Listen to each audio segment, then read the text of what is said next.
Тайно избирах двойна водка с тоник и винаги си помислях: това е най-хубавото, което ми се случи днес. Обаче имаше голяма разлика. На следващата сутрин, без изключение, татко се събуждаше свеж и енергичен. Къпеше се, слагаше си афтършейв, никога Олд Спайс, и излизаше до банката, до агента си или до студиото. Никога не пропускаше нищо. Татко беше въплъщение на функционалния алкохолик. Аз от своя страна вече имах проблеми с събуждането и давах повод за шушукане сред пияниците около мен. Гледах как баща ми пие по 6 водки с тоник и живее напълно ефективен живот. И реших, че това е възможно. Помислих си, че ще мога да направя същото. Но нещо дебнеше от сенките на гените ми като страшен звяр в тъмнината.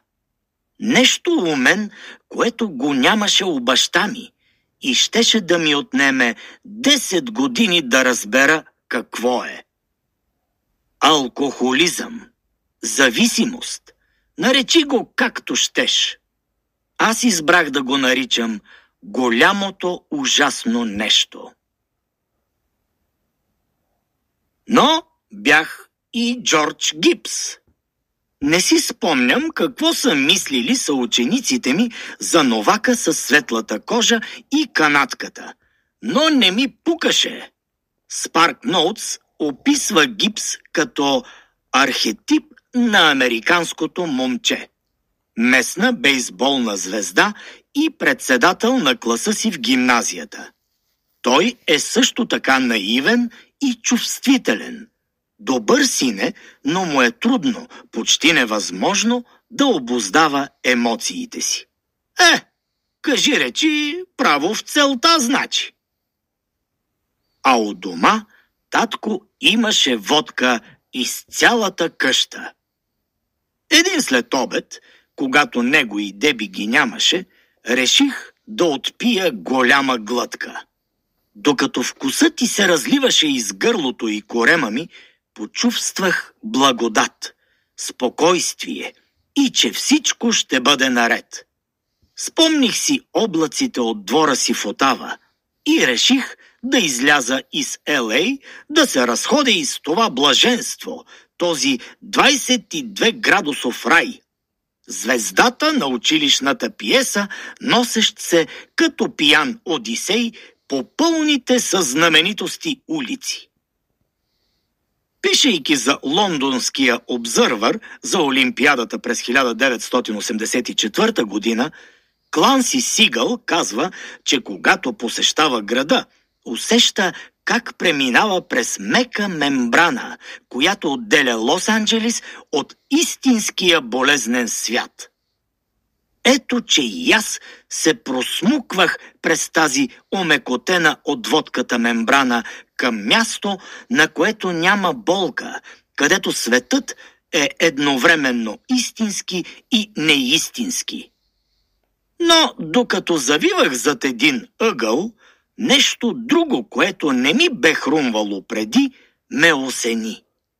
Смърт, страх от смъртта, въпроси като: защо сме тук?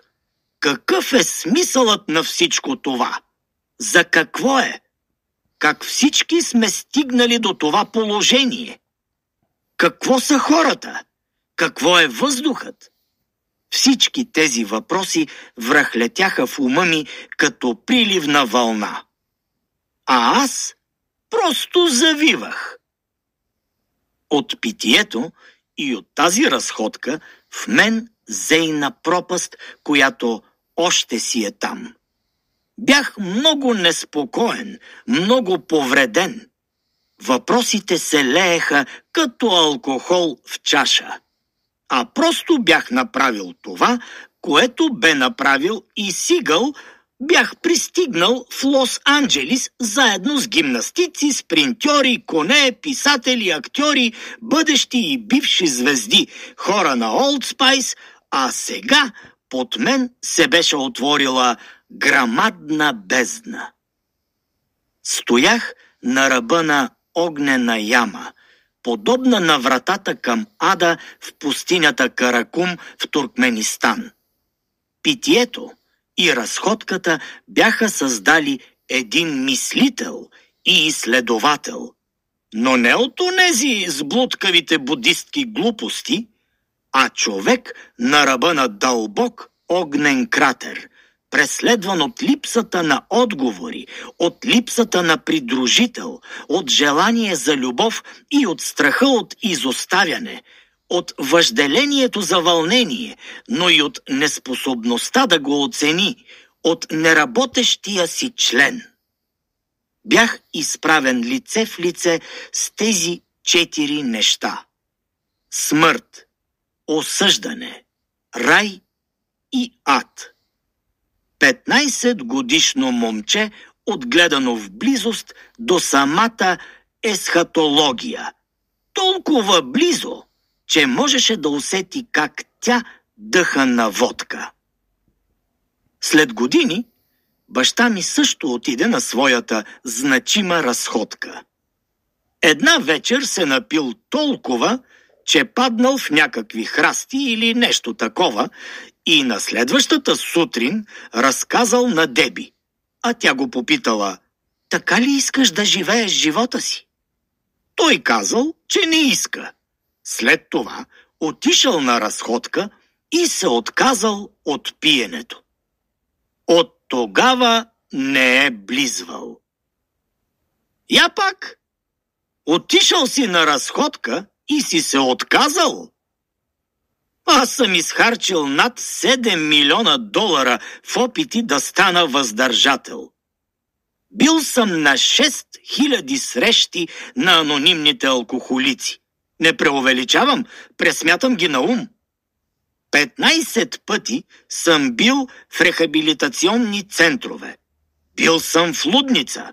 Ходя на терапия по 2 пъти в седмицата от 30 години насам.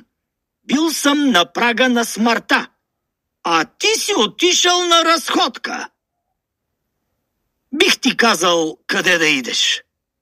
Само че баща ми не може да напише пиеса, да участва в приятели или да помогне на безпомощните.